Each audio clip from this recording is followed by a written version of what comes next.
A very good morning to all my dear students. Let's start the today's class with the revision of our chapter natural disasters. So last lecture में हमने कुछ natural disasters के बारे में पढ़ा था, जैसे अर्थक्वेक, वोल्केनो, ओके। और ये जाना था कि ये अर्थक्वेक, वोल्केनो और दूसरे नेचुरल डिजास्टर्स किस वजह से आते हैं, ओके। तो हमने ये देखा था कि अर्थक्वेक जो है वो जब अर्थ, हमारी पृथ्वी, हमारी धरती जहाँ पर हम रह रहे हैं, वो एकदम से हिलने लगती है। वो हिलती किस वजह से है? ज़मीन के नीचे, बहुत नीचे, ज़मीन के बहुत नीचे जो प्लेट्स हैं, ज़मीन की प्लेट्स हैं, वो धीरे धीरे घिसती हैं, आपस में रगड़ खाती हैं, ठीक है। तो उनके रगड़ने से ये शिवरिंग होती है, ठीक है। तो इसको बोलते हैं अर्थक्वेक, ठीक है। अर्थक्वेक को क्या बोलते हैं? Internal disturbance inside the earth, okay. Earthquake किस वजह से होता है? एक रीज़न तो होता है वोल्केनिक इरप्शन, आसपास कहीं पर ज्वालामुखी फूटा हो, ठीक है, आसपास कहीं पर वोल्केनो फूटा हो, एक रीज़न तो ये होता है। दूसरा रीज़न होता है स्ट्राइक स्लिप फॉल्ट्स, कुछ ऐसी फॉल्ट्स होते हैं धरती पे जिसके कारण वो अर्थक्वेक आता है, ठीक है। तीसरा होता है subduction in an active subduction zone. Subduction zone का मतलब क्या होता है? ऐसे एरिया जहाँ की मिट्टी जो है ज़मीन के नीचे कभी भी जा सकती, तो वो सबडक्शन जोन कहलाता है, ठीक है। तो ये तीन कारण होते हैं अर्थक्वेक के।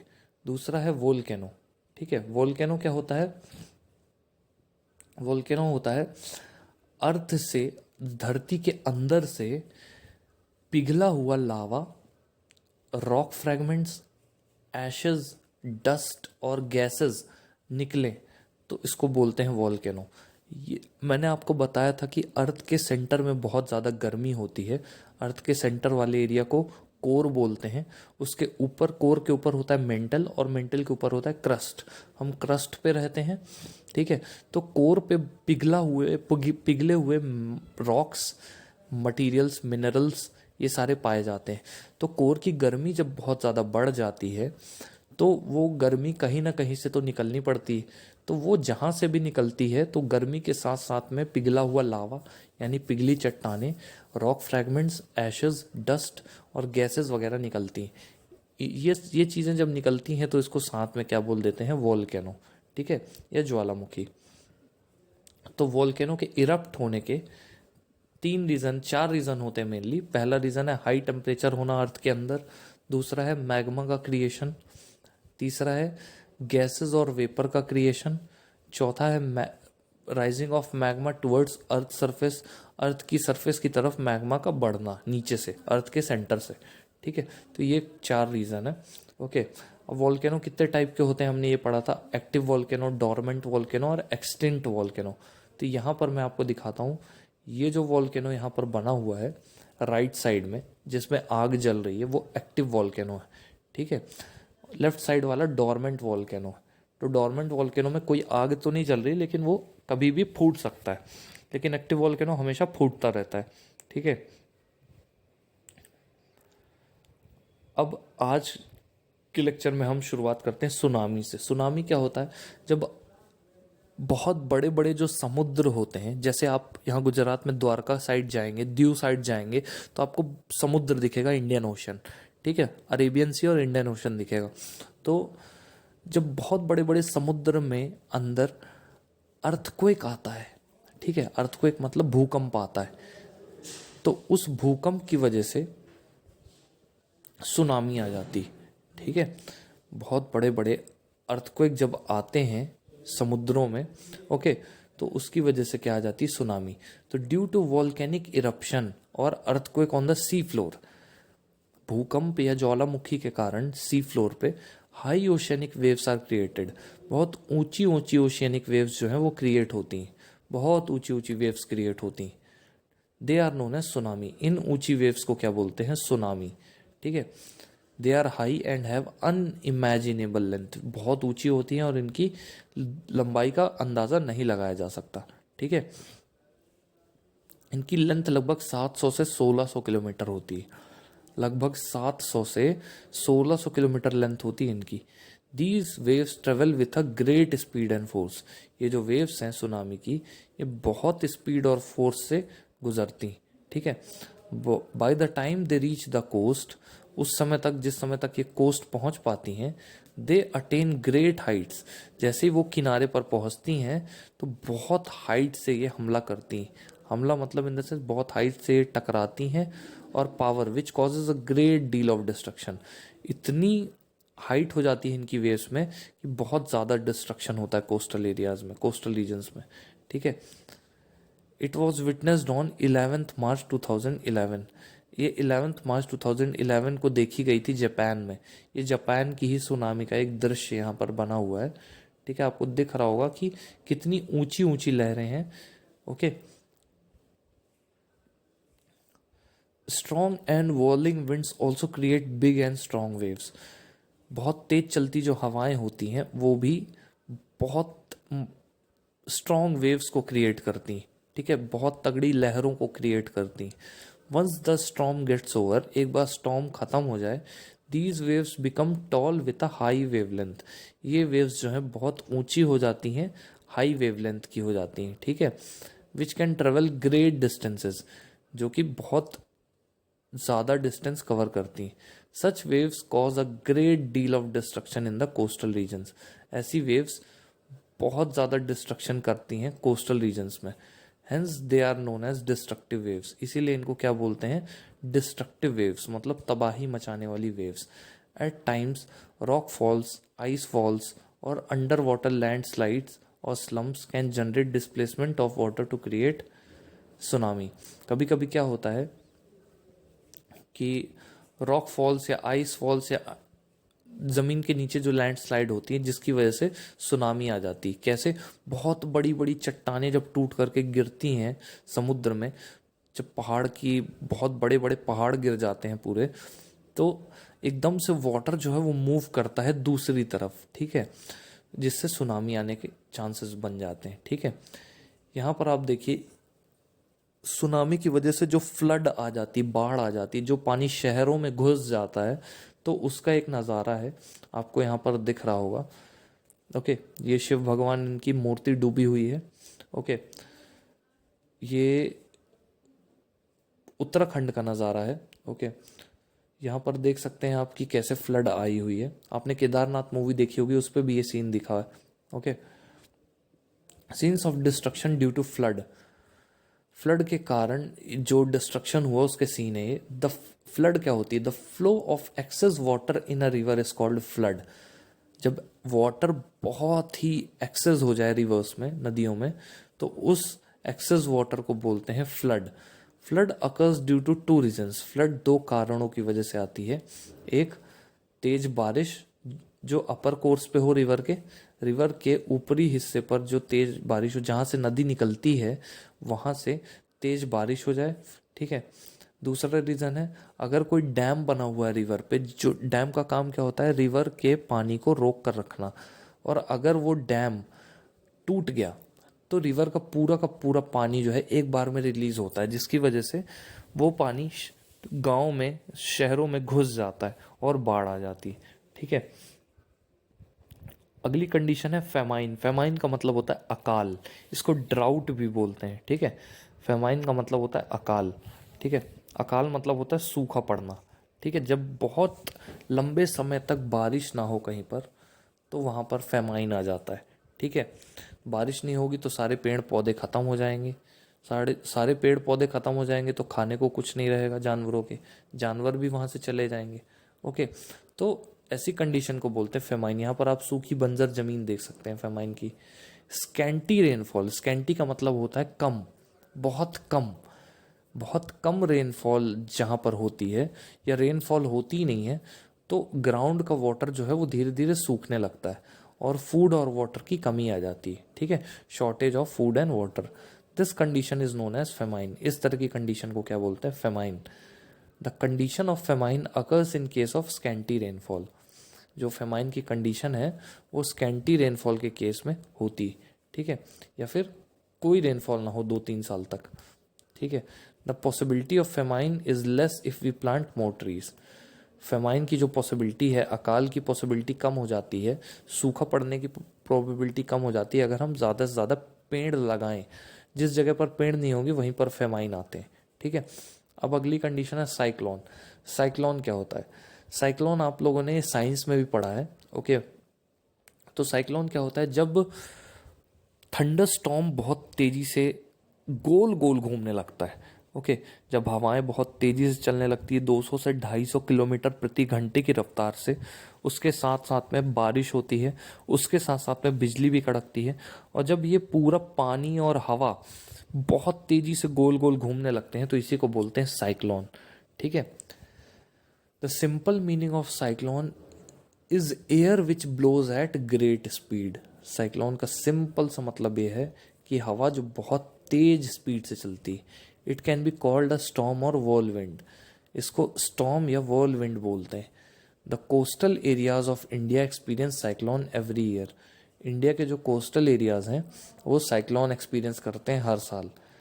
The eastern coast especially experiences it every year. जो ईस्टर्न कोस्ट है वो एक्सपीरियंस करता है साइक्लोन को हर साल लगभग, ठीक है। ईस्टर्न कोस्ट मतलब हमारा ये वेस्ट बंगाल, उड़ीसा, उड़ीसा के नीचे आंध्र प्रदेश हो गया, फिर नीचे तमिलनाडु हो गया। तो ये जो ईस्टर्न कोस्ट है हमारा, ये एरिया साइक्लोन प्रोन एरिया है, यहाँ पर बहुत सारे साइक्लोन आते हैं, ठीक है। The adjacent regions also feel the effects of cyclone when it is at its highest intensity. जब साइक्लोन अपनी पूरी इंटेंसिटी में होता है तो कुछ ऐसे एरियाज भी अफेक्ट हो जाते हैं जो कोस्टल नहीं है लेकिन इंडिया के अंदर है। तो इंडिया के अंदर के लगभग सारे एरिया अफेक्ट हो जाते हैं। How ever these winds affect a limited area for a limited period of time only. तो ये साइक्लोन के द्वारा मचाई हुई तबाही आपको दिख रही होगी, ओके। ऐसी तबाही मचाते हैं साइक्लोन, कोई भी चीज़ कहीं पर भी उड़ा करके ले जाते हैं, ठीक है। ये देखिए हवाओं की वजह से पेड़ों की हालत क्या हो जाती है, ओके। तो साइक्लोन जो है वो ऐसी तबाही मचाते हैं। फिर फॉरेस्ट फायर। फॉरेस्ट फायर मतलब क्या होता है? जंगल में आग लग जाना। तो जंगल में आग कुछ कारणों की वजह से लगती है, जैसे गर्मी के मौसम में खासकर जब सूखे पत्ते होते हैं जंगलों में, तो बिजली जब कड़कती है तो वो सूखे पत्तों में आग लग जाती, जिसकी वजह से वो आग इतनी ज़्यादा फैल जाती, इतनी ज़्यादा भयानक हो जाती है कि वो पूरे के पूरे जंगल को तबाह कर देती। जैसे अमेजन बेसिन में अभी लगी थी, ऑस्ट्रेलिया में लगी थी, तो यहाँ पर लाखों पेड़, लाखों जानवर जो हैं वो जिंदा के जिंदा जल गए, ओके। तो फॉरेस्ट फायर से ये सारी चीज़ें हो जाती हैं, ठीक है। तो ये फॉरेस्ट फायर का मेन रीज़न क्या होता है कि गर्मियों के मौसम में जब सूखी पत्तियां, टहनियाँ आपस में टकराती हैं या फिर ऊपर से बिजली कड़क जाती है, तो इन कारणों की वजह से जंगलों में आग लगती है। Friction between dry branches of trees and other factors cause forest fire.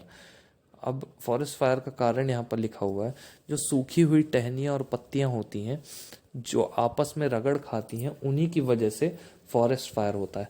It causes great amount of damage to the forest resources.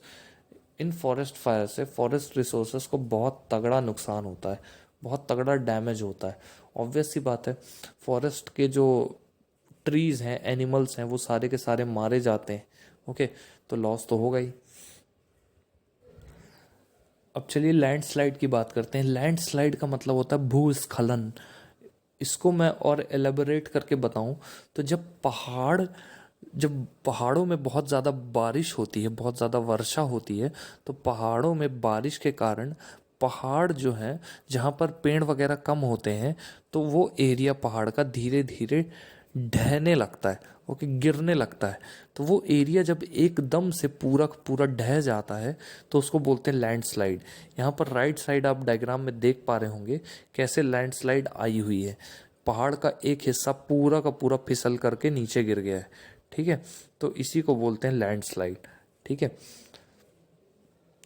Scenes of landslide.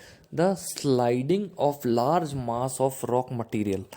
चट्टानों के मटेरियल का बड़ा सा टुकड़ा जो स्लाइड करता हुआ नीचे आता है, उसको बोलते हैं landslide. The sliding of large mass of rock material, soil etcetera down the side of the mountain और cliff is termed as landslide. तो बड़ा सा टुकड़ा रॉक मटेरियल का, सॉइल का, वो माउंटेन के साइड से या क्लिफ से स्लाइड करता हुआ नीचे आ जाए, उसको बोलते हैं landslide. Two factor cause landslide: excessive rainfall और एन अर्थक्वेक। कोई भूकंप आया हो या बहुत ज़्यादा रेनफॉल हुई हो, बारिश हुई हो, तो इन दोनों कारणों की वजह से लैंडस्लाइड आती। For example, in the rainy season the railway transportation in Konkan gets obstructed due to landslide. Rainy season में क्या होता है, जो रेलवे ट्रांसपोर्टेशन होता है कोंकण में, वो लैंडस्लाइड के द्वारा ऑब्स्ट्रक्ट रहता है। ऑब्स्ट्रक्ट का मतलब लैंडस्लाइड जो है उनको रोक कर रखती।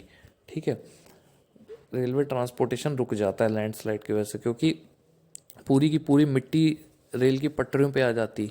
ओके, तो वहाँ पर ट्रेन को चलाना मुश्किल हो जाता है। तो अब चलिए देख लेते हैं हमने इस चैप्टर में क्या क्या पढ़ा है।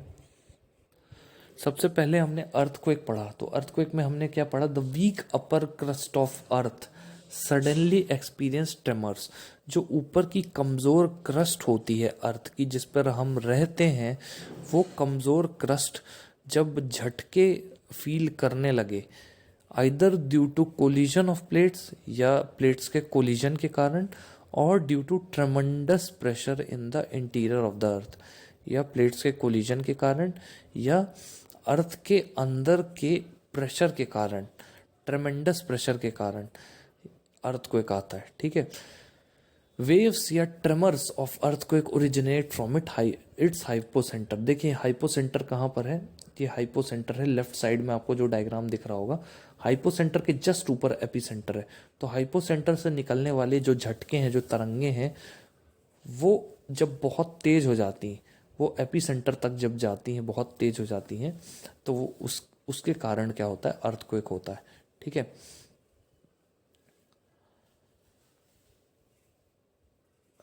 waves या tremors of the earthquake originates from its hypocenter which is deep down below the surface of the earth, जो कि अर्थ सरफेस के बहुत नीचे है।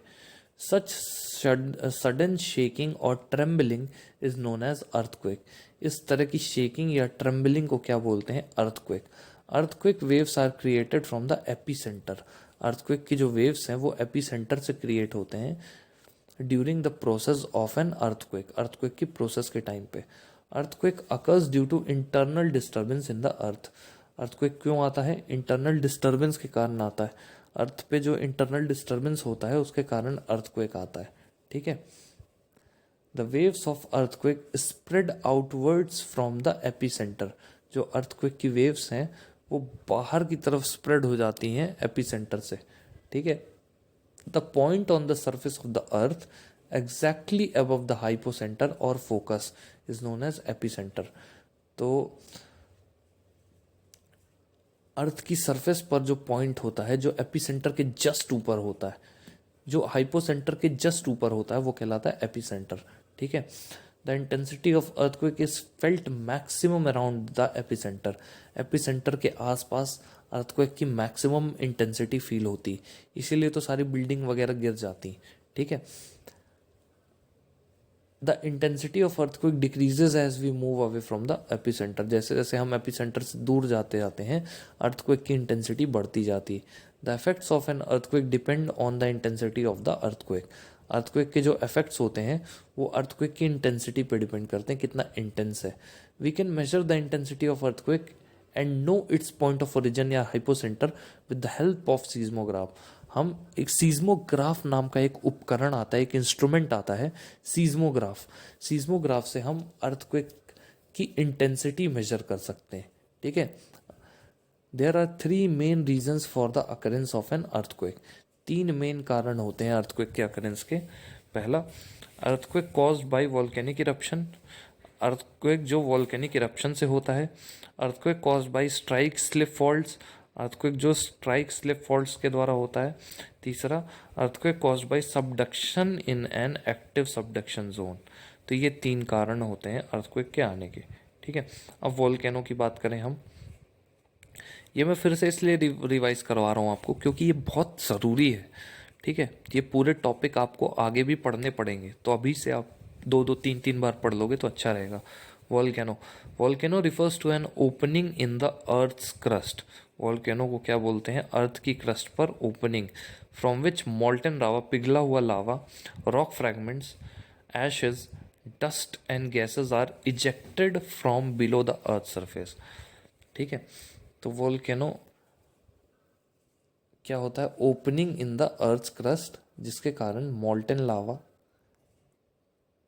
रॉक फ्रैगमेंट्स, एशेज, ये सारी चीज़ें इजेक्ट होती हैं अर्थ सरफेस से। ठीक है, अर्थ के अंदर से ये सारी चीज़ें निकल कर बाहर आती। Okay, volcanic eruption occurs due to 4 main reason. Volcano 4 main कारणों की वजह से होते हैं। High temperature in the interior, creation of magma, creation of gases and vapour, rising of magma towards earth surface. तो ये 4 कारण होते हैं वॉल्केनिक इरप्शन के। ठीक है, the magma is pushed upwards by the gases lying under the magma. Magma के नीचे जो गैसेस हैं, मतलब अर्थ के अंदर से जो गैसेस रिलीज होती हैं, उन गैसेस की वजह से मैग्मा ऊपर की तरफ आता है। Secondly, the water percolating through the cracks and openings of the weak rock surfaces. Secondly, दूसरा कारण क्या होता है? जो पानी क्रैक्स और वीक सरफेसेस से धरती के नीचे जाता है, तो वो पानी जब इन गर्म मैग्मा के कांटेक्ट में आता है, तो गर्म मैग्मा के कांटेक्ट में आने से वो पानी भाप बन जाता है। ठीक है, वो वाटर वेपर बहुत तेज़ी से बाहर निकलने की कोशिश करती है, उसके चक्कर में वो बहुत सारी चीज़ों को तोड़ती हुई एक वॉल्केनो फॉर्म कर देती। ठीक है, secondly, the water percolating through the cracks and opening of weak rock surface turns into vapor. This vapor is full of pressure. This vapor is full of pressure owing to lack of space. जिससे space की कमी हो जाती है। ठीक है, space की कमी किस चीज़ में हो जाती है? उस वेपर को बाहर निकलने की जगह कम पड़ जाती। ठीक है, तो वो वेपर धरती को तोड़ करके बाहर निकलती। ठीक है, the gases present in the magma reach near the surface of the earth and erupt with a high pressure in the form of lava, ash, gases, rock pieces of various shapes and size, etc. And this is known as volcano. तो जो gases present होती हैं magma में, वो बहुत तेज़ी से erupt करती हैं हाई प्रेशर से, लावा, ऐश और गैसेस के फॉर्म में। ठीक है, तो अलग अलग रॉक पीसेस के अलग अलग साइज के रॉक पीसेस भी बाहर निकलते हैं इसके साथ, और इसी को क्या बोलते हैं? Volcano. All these volcanic residuals come on the surface of the अर्थ। जितने भी वॉल्केनो के बचे खुचे हिस्से हैं वो अर्थ की सरफेस पर आते हैं और एक माउंटेन जैसा स्ट्रक्चर बना देते हैं। If the amount of gases and vapour is more, अगर गैसेज और वेपर बढ़ जाए, the went on the earth surface is narrow, और जो वेंट है मतलब जो जगह है अर्थ की सरफेस पर वो सक्रिय हो जाए, then the eruption is dangerous. मतलब कुल मिलाकर अर्थ के अंदर का जो मैग्मा है वो बहुत ज़्यादा बढ़ जाए, अर्थ के अंदर का मैग्मा बहुत ज़्यादा बढ़ जाए और जहाँ से उसको निकलना है वो जगह बहुत सक्रिय हो, तो इरप्शन बहुत डेंजरस होता है, कई किलोमीटरों ऊपर तक जाता है वो। ठीक है, but if the amount of gases is less, पर अगर गैसेस का अमाउंट जो है वो कम है, and the vent is broad and long, और वेंट जो है वो ब्रॉड मतलब चौड़ा है, ठीक है, then the molten lava comes out slowly, तब मॉल्टन लावा जो है वो धीरे धीरे बाहर आएगा, and spreads itself on the earth surface, और अपने आप को अर्थ की सरफेस पर फैला लेगा। ठीक है, 3 तरह के वॉल्केनोज होते हैं, मैंने स्टार्टिंग में बताया था, एक्टिव, डोरमेंट और एक्सटिंक्ट। एक्टिव वॉल्केनोज जो अभी भी फूट रहे हैं। ठीक है, volcanoes that are found at various places in the world. There are only one active volcano in India, एक ही एक्टिव वॉल्केनो है इंडिया में। उस एक्टिव वॉल्केनो का नाम है अंडमान एंड निकोबार। ठीक है, अंडमान एंड निकोबार आइलैंड में है, उसको बोलते हैं बैरन आइलैंड। ठीक है, volcanic eruption at any place or region leads to massive destruction in the total area, local area। ठीक है। तो वॉल्केनिक इरप्शन चाहे जहाँ पर भी वॉल्केनो फटा हो वहाँ पर बहुत ज़्यादा तबाही हो जाती, ठीक है। Volcanoes have certain benefits too, volcanoes के कुछ बेनिफिट भी होते हैं। जहाँ पर वॉल्केनोस फूटते हैं तो वहाँ की मिट्टी बहुत ज़्यादा फर्टाइल हो जाती है, क्योंकि वॉल्केनो के अंदर से बहुत इंपॉर्टेंट मिनरल्स, मटेरियल्स, न्यूट्रिएंट्स निकलते हैं जो प्लांट्स के लिए बहुत ज़रूरी होते हैं, ठीक है। The agriculture production is very good due to fertile land in Java and Sumatra. Java और सुमात्रा दो आइलैंड जहाँ पर वॉल्केनो पाए जाते हैं, वहाँ पर एग्रीकल्चर बहुत अच्छे से होता है क्योंकि वहाँ पर वॉल्केनो वाली सॉइल है। As it is made up of lava, the potassium rich soil from the volcanic residuals helps the farmer to obtain abundant crop production. जो पोटेशियम रिच सॉइल है जिससे फार्मर्स को एबंडेंट क्रॉप मिलता है। The hot water spring in the areas of volcano have germ killing property. जो गर्म पानी के स्प्रिंग्स होते हैं वहाँ पर जहाँ पर वॉल्केनो पाए जाते हैं उनमें कीटाणुओं को मारने की प्रॉपर्टी होती है, और ऐसी प्रॉपर्टी होती है जिससे स्किन के डिजीजेज जैसे सोराइसिस हो गया, ये सारी चीज़ें ठीक होती हैं, ठीक है। At a lower depth from the surface of the earth, earth की सरफेस के नीचे लोअर डेप्थ पर certain minerals like mercury, tungsten, tin plating, zinc, aluminium etcetera can be obtained easily due to volcano. तो deep down earth या lower surface पर earth के कुछ minerals जैसे mercury, tungsten, tin plating, zinc, aluminium, ये सारे metals जो हैं वो आसानी से वॉल्केनो से निकलकर बाहर आ जाते हैं। The lava that cools down inside the went of extinct volcano turns it into diamonds with the passage of time. जैसे जैसे लावा ठंडा होता जाता है तो ये जो मटेरियल है, जो नीचे से लावा वगैरह निकलता है, वो इन मिनरल्स को, मटेरियल्स को किस में कन्वर्ट कर देता है, डायमंड्स में, टाइम के साथ साथ। The small rocks thrown out during volcanic eruption are known as lapilli. जो वॉल्केनो की वजह से जो चट्टानें ज़मीन के नीचे से बाहर निकलकर फूटती हैं उन चट्टानों को बोलते हैं लैपिली, ठीक है। Which have been prove to be very useful as they can be moulded easily. ये चट्टानें बहुत ज़्यादा यूज़फुल प्रूव होती हैं क्योंकि वो आसानी से मोल्ड की जा सकती हैं, ठीक है। सुनामी, सुनामी आज ही हमने पढ़ी है कि ड्यू टू वॉल्केनिक इरप्शन समुद्र में या तो वॉल्केनो आ जाए मतलब ज्वालामुखी आ जाए, या फिर भूकंप आ जाए यानी अर्थक्वेक आ जाए। इन भूकंप या ज्वालामुखी की वजह से जो सी फ्लोर होता है यानी समुद्र का फ्लोर होता है वो बहुत तेज़ी से कांपने लगता है, ठीक है, जिसकी वजह से बहुत ऊंची ऊंची लहरें उठने लगती हैं। ये लहरें जब शहरों की तरफ आती हैं तो इनको बोलते हैं सुनामी, ठीक है। इनकी लेंथ बहुत लंबी होती है और ये बहुत ही खतरनाक होती हैं। Scenes of oceanic waves of tsunami, tsunami की ओशनिक वेव्स का सीन है ये। There length is approximately 700 to 1600 kilometres. इनकी जो लेंथ होती है लगभग 700 से 1600 किलोमीटर होती है। These waves travel with a great speed and force. ये जो वेव्स हैं ये बहुत स्पीड और फोर्स से ट्रेवल करती हैं। By the time they reach the coast, जब तक ये कोस्ट पहुंचती हैं ये बहुत हाइट और पावर जनरेट कर लेती हैं जिससे बहुत ज़्यादा तबाही होती है। अब सोचिए, आप खुद सोचिए, थोड़ा सा पानी हमारे शहरों में बरस जाता है तो कितनी तबाही मच जाती है। तो आप खुद सोच लीजिए इतनी ऊंची ऊंची लहरें आएंगी तो सब कुछ बहा करके ले जाएंगी वो, okay. It was witnessed on 11 March 2011 in Japan. Tsunami आई थी जापान में, okay. Strong and whirling winds also create big and strong waves. Strong और वॉर्लिंग विंड्स जो है वो बड़ी और ताकतवर वेव्स क्रिएट करती हैं। एक बार स्टॉर्म जो है वो ख़त्म हो जाए उसके बाद ये वेव्स बहुत ऊंची हो जाती हैं, बहुत हाई वेवलेंथ की हो जाती हैं और ये बहुत ज़्यादा डिस्टेंस ट्रेवल कर सकती हैं। Such waves cause a great deal of destruction. इस तरह के वेव्स जो हैं बहुत तगड़ा तबाही मचाती हैं कोस्टल रीजन्स में, ठीक है। Hence they are known as destructive waves. तो क्वेश्चन अगर पूछा जाए व्हाट आर डिस्ट्रक्टिव वेव्स तो आप बताएंगे वो जो सुनामी की वेव्स होती हैं जो बहुत ज़्यादा तबाही मचाती हैं कोस्टल रीजन्स में, वो कहलाती हैं destructive waves. At times rock falls, ice falls और अंडर वाटर लैंड स्लाइड्स।